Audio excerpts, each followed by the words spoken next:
d'habitude, the message will be, the English will be on the screen as we have a practice of the English will be on the screen et je vais parler en français. Donc, vous voyez, tout ce que je dis en français serait en anglais sur l'écran. So everything I say in French should be in English on the screen. Voilà. Donc, je lis en français. L'Esprit du Seigneur est sur moi, car il m'a oint pour annoncer une bonne nouvelle aux pauvres. Il m'a envoyé pour annoncer aux captifs la délivrance, aux aveugles le recouvrement de la vue, pour apporter la liberté aux opprimés et proclamer une année de faveur accordée par le Seigneur. Donc, nous voyons, c'est vraiment, Jésus nous parle de sa mission. Voilà ce qui faisait vibrer le cœur de Jésus. This made Jesus' heart just burn with passion for God's mission. Donc, qu'est-ce qu'on voit dans ce passage? What do we see in this passage? That God is for us. Dieu est pour nous. Il voit notre pauvreté. He sees our poverty. Il voit notre captivité. Il voit notre captivité. Il voit aussi notre aveuglement. He sees our blindness as well. And he sees the struggles that we're in. Dieu voit tout ça. He sees the whole of our struggle as in our lives. Et qu'est-ce qu'il veut faire? What does he want to do? He wants to set us free.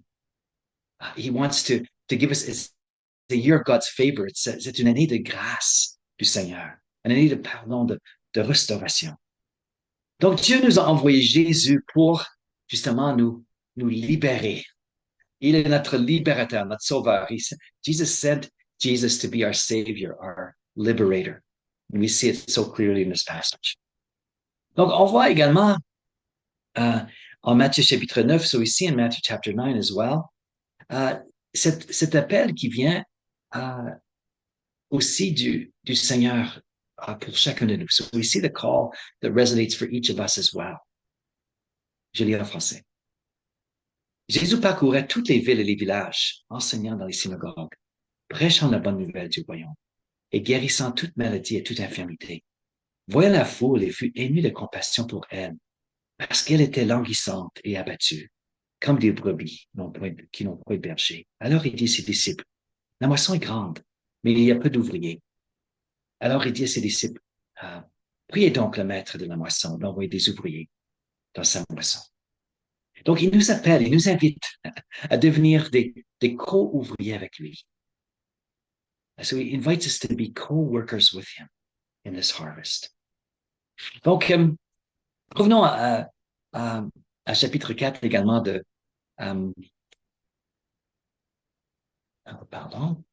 chapitre Luc, de l'évangile de Luc, en français, in French. Il se rendit à Capernaum, une autre ville de la Galilée. Il enseignait les jours de sabbat. Ses auditeurs étaient profondément impressionnés par son enseignement, car il parlait avec autorité. Dans la synagogue se trouvait un homme, sous l'emprise d'un esprit démoniaque et impur. Il s'est mis à crier d'une voix puissante, « Ah, que veux-tu de nous, Jésus de Nazareth? Es-tu venu pour nous détruire? Je sais qui tu es, le Saint envoyé par Dieu. » Mais le ton sévère, Jésus lui ordonna, « Tais-toi et sors de cet homme. » Le démon jeta l'homme par terre au milieu des assistants et sortit de lui, sans lui faire aucun mal. Tous furent saisis de stupeur et se disaient tous, les uns aux autres, « Quelle est cette parole? Il donne des ordres aux esprits mauvais avec autorité et puissance. » Et ils sortent. Et la renommée de Jésus se répandait dans toutes les localités environnantes. En sortant de la synagogue, il se rendit à la maison de Simon.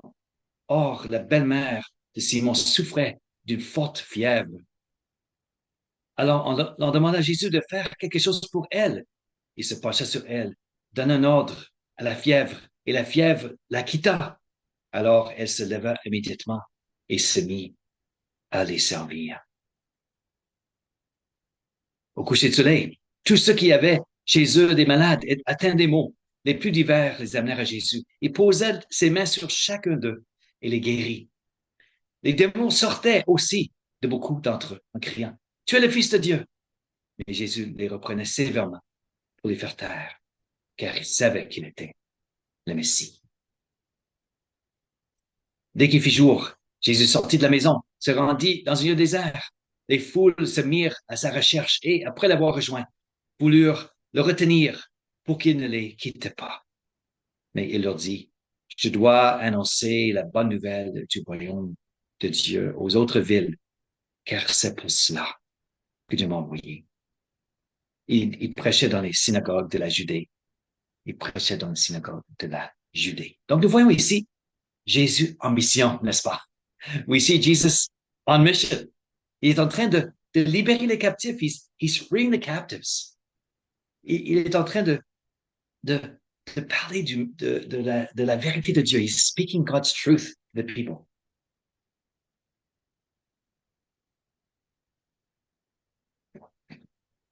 Donc, ce n'était pas la simple théorie. Nous voyons Jésus à l'œuvre, en train d'accomplir le projet de Dieu. C'est aussi Jesus accomplishing the mission of God for him. Donc, nous sommes appelés à avancer avec lui. We're called to go forward with Jesus. Ce qui implique trois choses. Alors, on a commencé la mois passée à parler de ces trois choses-là. Il veut nous équiper premièrement avec son autorité. Donc, il veut nous revêtir de son autorité. He wants to close us with his authority. Une fois que nous sommes équipés, il nous appelle à avancer avec lui par la foi. Et troisièmement, il veut qu'on soit continuellement rempli quand même de sa présence et de sa capacité.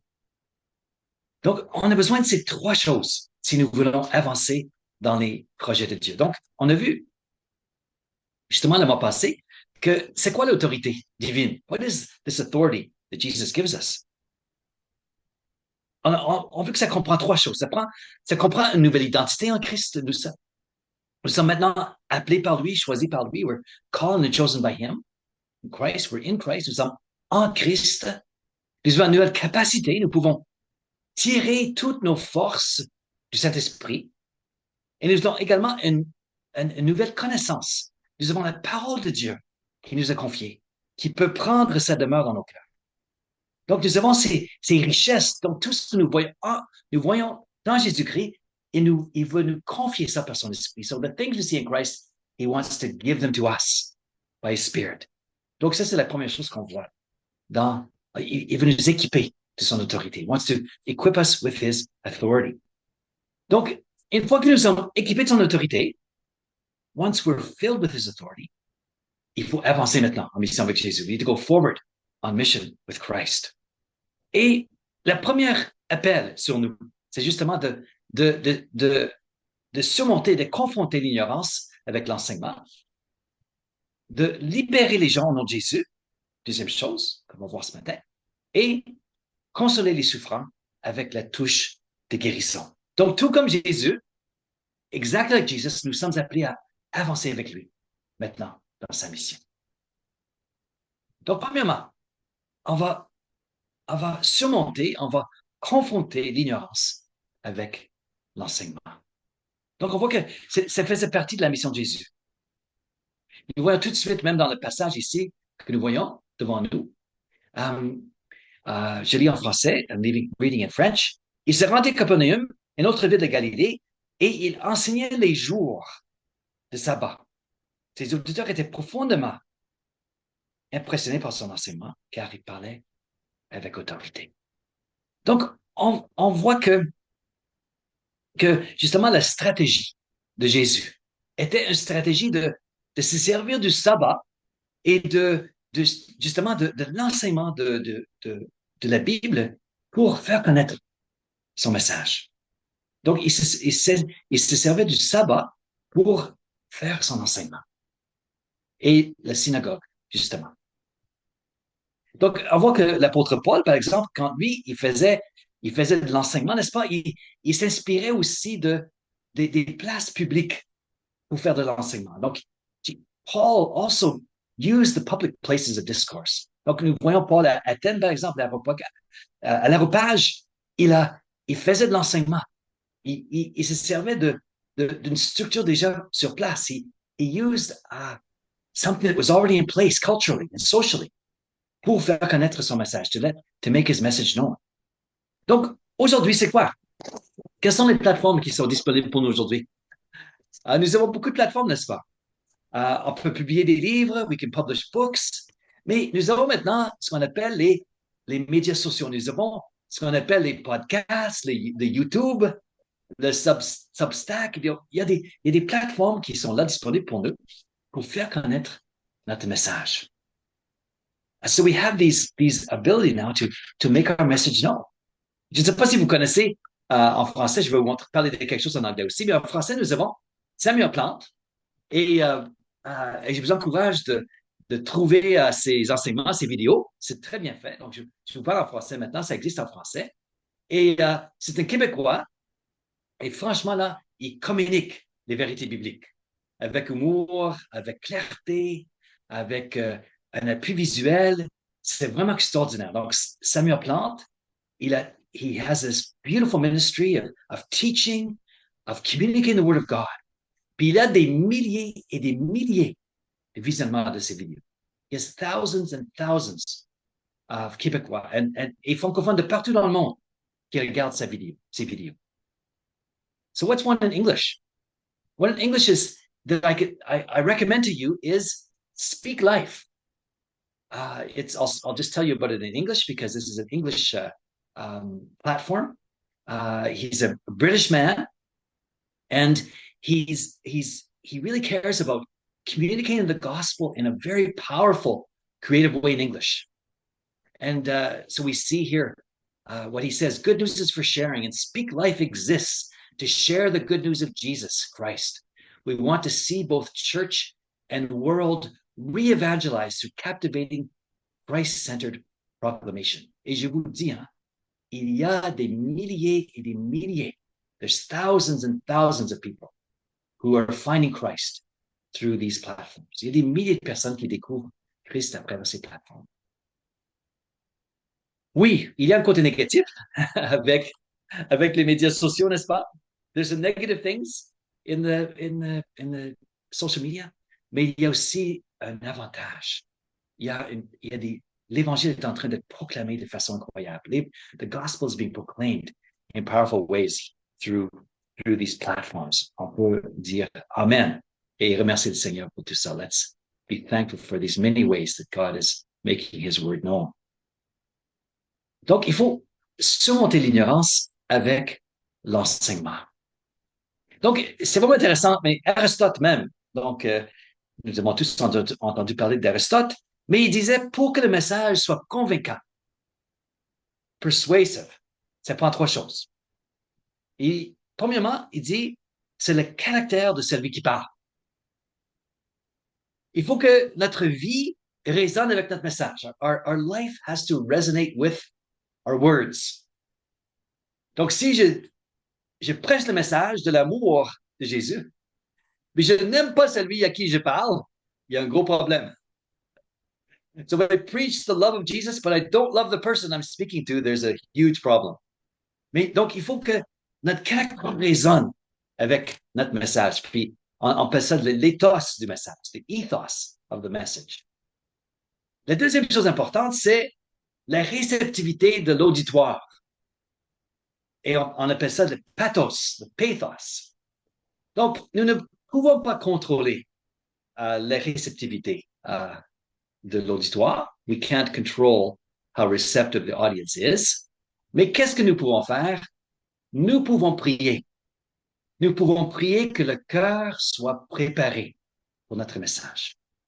We need to pray that hearts would be open to the message. Donc, quand je suis sur l'avion, je viens de faire un voyage en avion. When I'm on the plane, I just traveled recently. Je prie pour la personne à côté de moi. Je prie que son cœur soit préparé. I pray for the person behind him. I pray that his heart would be open. Et je pose la question, je m'informe sur la personne. Je commence la conversation avec la personne à côté de moi. I start up a conversation with the person beside me. Et je pose des questions sur la personne à côté de moi. I ask him questions about his life. Et si il ne me pose aucune question à moi, if he doesn't ask me any questions about my life, then I realize it's no use going any further. Donc, si cette personne à côté de moi n'a aucun intérêt dans ma vie à moi, je sais qu'il n'y a, ça sert à rien d'aller plus loin dans la conversation. Parce que l'évangile est un message personnel. Gospel is a personal message. Et si la personne n'est pas ouverte à nous, la personne ne sera pas ouverte non plus au message. Mais j'ai eu une expérience extraordinaire sur l'avion, juste la semaine passée. Il y avait un homme à côté de moi. There was a great experience on the plane just this last week. There was a man sitting beside me. Il était très occupé avec ses affaires, là, un homme d'affaires. Mais on est atterri à Toronto. We landed in Toronto. I thought, I'll just start a conversation with him. On était déjà atterri là. I'll just start a conversation with him. Et j'ai commencé la conversation avec lui. Incroyable. Et on a découvert on allait prendre le même avion par après. We were taking the same plane next. On a commencé à marcher ensemble. We started walking together. He asked me about my life, what I did. I told him I was a pastor. Je lui ai dit que j'étais pasteur. Puis la conversation s'est ouverte. Et nous sommes arrivés sur l'avion, le prochain avion, notre connexion, notre prochain vol. We got into the next flight. And he wanted me to sit beside him. Donc, l'avion n'était pas plein. Il voulait que je m'assoie à côté de lui. On s'était assis ensemble. Puis on a pris la prochaine heure de l'Évangile, à parler de Jésus. We spent the whole next hour talking about Jesus. Et j'ai découvert que cet homme-là, quand il était jeune, il avait donné sa vie à Jésus quand il était jeune. When he was a young man, he'd given his life to Christ.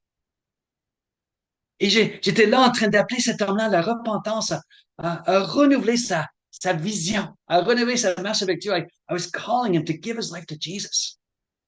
C'était incroyable. Comment Dieu a préparé le cœur de cet homme. How God had prepared the heart of this man. Et je n'ai presque pas ouvert ma bouche. I almost didn't open my mouth. I almost didn't start the conversation. Mais Dieu avait préparé le cœur de cet homme. God prepared the heart of that man. Imaginez, il y a même une église évangélique juste à côté de chez lui. La même famille d'église dont je fais partie, moi, là.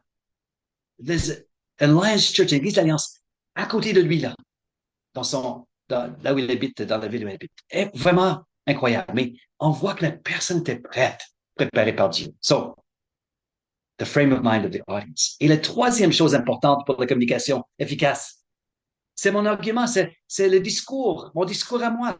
Comment je présente Jésus. C'est important de savoir comment bien présenter le message. It's important how we present the gospel. We need to know how to present it winsomely. Il faut savoir comment présenter l'évangile de façon qui va inspirer les gens qui nous écoutent. Donc, c'est très important. L'enseignement convaincant, persuasive teaching. Amen. Amen. Amen. Donc, c'est la première chose. L'importance de l'enseignement, confronter overcome ignorance through teaching, donc confronter l'ignorance avec l'enseignement. Mais la deuxième chose, il ne faut pas arrêter avec l'enseignement, il faut aller plus loin. We need to go further. We need to free the captives in Jesus' name. Donc, il faut libérer les captifs au nom de Jésus. C'est la deuxième chose qu'on voit que Jésus faisait. Ce n'était pas uniquement l'enseignement, c'était aussi un ministère de délivrance. It was also a ministry of deliverance, we see. Donc, vous voyez ici, français. Dans la synagogue se trouvait un homme sous l'emprise d'un esprit démoniaque et impur, et s'est mis à crier d'une voix puissante. Ah, que veux-tu, Jésus de Nazareth? Es-tu venu pour nous détruire? Je sais qui tu es. Tu es le Saint envoyé de Dieu. Donc, nous voyons cet enseignement, et on va aller plus loin encore. Prochain verset, next verse. Mais de temps sévère, Jésus lui ordonna, tais-toi et sors de cet homme. Le démon jeta cet homme par terre au milieu des assistants et sortit de lui sans lui faire aucun mal. Et tous furent saisis de stupeur et se disaient tous les uns aux autres, quelle est cette parole? Il donne des ordres aux esprits mauvais avec autorité et puissance. Et ils sortent. Donc, nous sommes dans un combat spirituel. Nous sommes dans un combat spirituel. Les gens sont sont en captivité. Ils sont en captivité par des forces spirituelles. Jésus nous en parle. On ne verra pas toujours forcément des manifestations comme on voit de cet homme, mais il y a quand même des gens qui sont dans l'aveuglement spirituel. People are under spiritual blindness. Mais comment libérer, comment les gens se retrouvent dans une telle circonstance? Comment les gens se retrouvent sous la puissance de cet aveuglement spirituel? How do people find themselves in this spiritual darkness? Mais je pense que nous voyons, il y a plusieurs étapes, plusieurs pas que les gens prennent, qui les amènent là dans l'aveuglement spirituel. So here are some steps that people take that leads them into spiritual darkness. Premièrement, on cède à la tentation. C'est le premier pas. Lorsqu'on donne place à la tentation, on donne une place aussi aux forces spirituelles. We give place to spiritual darkness when we give it to temptation. La deuxième chose, c'est qu'on commence à croire aux mensonges aussi qui vient d'en bas, qui vient de Satan, qui vient des forces spirituelles négatives. Et une fois que nous croyons aux mensonges, il y a aussi une emprise qui vient sur nous lorsque nous commençons à croire aux mensonges de l'ennemi. There's a power that takes hold of us. Et ce qui arrive, c'est qu'on commence à vivre une oppression et même une malédiction sur nous qui suit ce chemin. Nous retrouvons dans une captivité spirituelle. We can find ourselves in spiritual captivity. And Ephesians speaks about this. La lettre de Paul aux Éphésiens nous en parle en français. Autrefois, vous étiez morts à cause de vos fautes et vos péchés, par ces actes, vous conformiez alors votre manière de vivre à celle de ce monde et vous suiviez le chef des puissances spirituelles mauvaises, cet esprit qui agit maintenant dans les âmes rebelles à Dieu.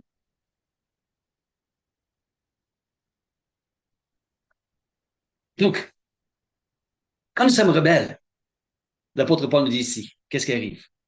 Quand nous sommes rebelles, on livre notre âme à des forces spirituelles. Et il y a des semences corruptibles que nous semons dans nos cœurs. Et nous commençons à récolter le fruit de ces semences corrompues dans nos vies. Je ne sais pas si vous avez, j'ai une amie qui a commis l'adultère. Et il était un chrétien, un homme qui marche avec Dieu. Mais après avoir commis l'adultère, il y avait un aveuglement spirituel qui est tombé sur cet homme, au point qu'il a abandonné sa foi. There was a spiritual darkness that came over him after adultery. Et au point qu'il a abandonné sa foi, he abandoned his faith. J'ai un autre ami un jeune zélé pour Dieu, a young man zealous for God, il est entré dans les gros débats avec les scientifiques sur la création. He entered into these debates with high-ranked scientists. Et il ne pouvait pas résister à leurs arguments. Et il a été emporté par le doute. Il a abandonné sa foi. Donc, on voit que quand nous quittons le chemin, quand nous sommes rebelles à Dieu, nous ouvrons nos cœurs et notre âme à ces forces spirituelles. Donc, il faut pas y aller, là, mais les gens se retrouvent là facilement. Mais quelles sont les captivités que les gens vivent aujourd'hui? On voit l'indifférence, le scepticisme que les gens vivent. Les gens semblent être fermés à la vérité. Ils s'en foutent souvent de la vérité. They don't care about truth any longer. They're skeptical of everything. On voit le matérialisme et l'hédonisme de notre culture.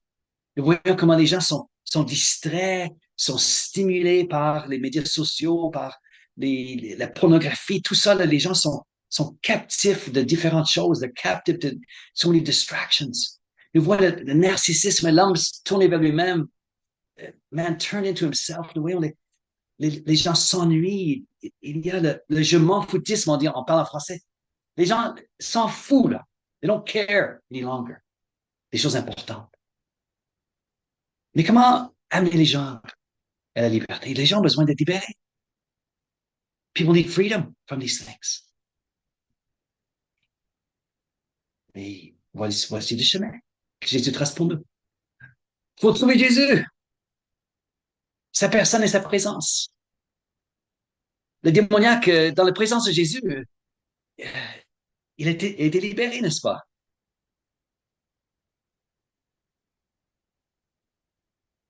The demon, in Jesus' presence, he was freed. Donc, il faut attendre la parole aussi de Jésus qui coupe. They need to hear the word. Ils ont besoin de la repentance, de renoncer au mal, au mensonge. Puis ils ont besoin aussi d'être remplis d'un esprit nouveau, de l'Esprit Saint. Donc, ici, on vide la maison de ces esprits, de ces influences. Il faut remplir la maison aussi de l'Esprit Saint. Donc, mes amis, là, my friends, on a besoin nous-mêmes d'être remplis du Saint-Esprit. Et avec l'Esprit Saint, nous pouvons aussi libérer les autres. Donc, voici ce à quoi le Seigneur nous appelle. Il veut he wants to fill us with the Holy Spirit so that we can lead others to that fullness as well. Amen. Je dis souvent, on peut faire Amen juste en faisant signe de main comme ça. Sur Zoom. We can say Amen just by waving your hand. Amen. Amen. Donc, on n'a pas terminé là. La mission de Jésus, on va confronter l'ignorance avec l'enseignement, on va libérer les gens au nom de Jésus. Mais il faut aussi étendre nos mains pour toucher les gens malades, toucher les gens souffrants. Console the suffering with a healing touch. Donc, ça faisait également partie de la mission de Jésus. Ça touche. His touch. Nous lisons ici, en français. Il se pencha sur elle, la belle-mère de Pierre. Il donne un ordre à la fièvre, et la fièvre la quitta. Alors, elle se leva. Immédiatement, il s'est mis à les servir. Au coucher de soleil, tous ceux qui avaient chez eux des malades, atteints des maux, les plus divers, les amenèrent à Jésus, posa ses mains sur chacun d'eux et les guérit. Donc, le mystère de Jésus est notre inspiration. Et ce qu'on voit d'extraordinaire dans le mystère de Jésus, c'est qu'il a toujours touché les gens. He always touched the people.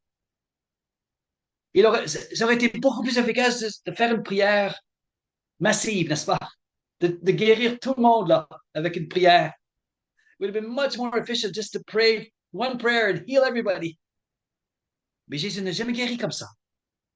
Il a toujours touché chaque personne. He always touched each person. Donc, ça veut dire que pour nous aussi, nous sommes inspirés. Ça veut dire que il faut avoir de la proximité avec les gens. Il faut avoir de la proximité avec les gens si on va les toucher, n'est-ce pas? Il faut les connaître. Il faut pénétrer dans leur maison. We need to be close to people. We need to get into their homes, into their hearts. Si on va les toucher au nom de Jésus. Nous avons eu une tragédie dans notre quartier la semaine passée, il y a 2 semaines. We had a tragedy in our community just 2 weeks ago.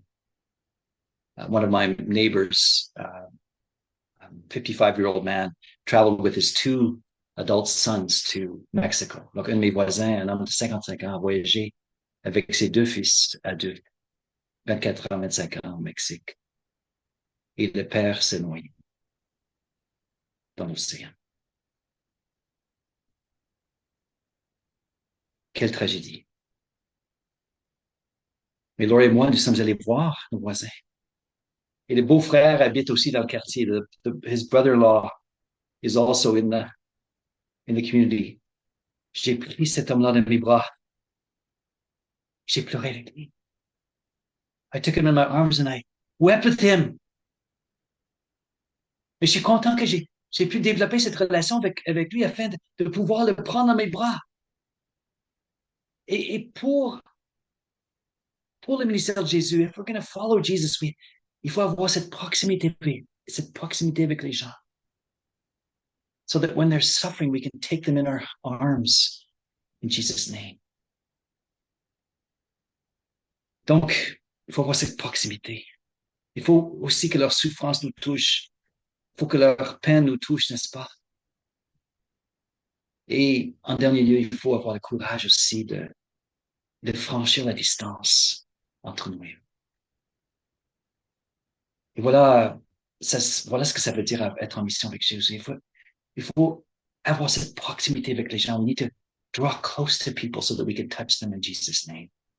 We pray for them. Alors, partir en mission avec Jésus, c'est trois choses. Couvertes avec son autorité, avançant par la foi dans ses voies, être rempli de son esprit et de sa puissance. Mais il faut aussi se remplir, n'est-ce pas? We need to be filled.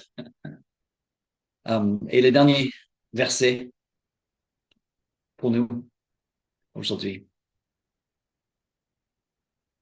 en français, dès qu'il fit jour, Jésus sortit de la maison et se rendit dans un lieu désert. Et il leur dit, je dois annoncer, en sautant au verset 43, je dois annoncer la bonne nouvelle du royaume de Dieu aux autres villes, car c'est pour cela que Dieu m'a envoyé. Il prêchait dans les synagogues de la Judée. Donc on voit que Jésus avait plus à faire.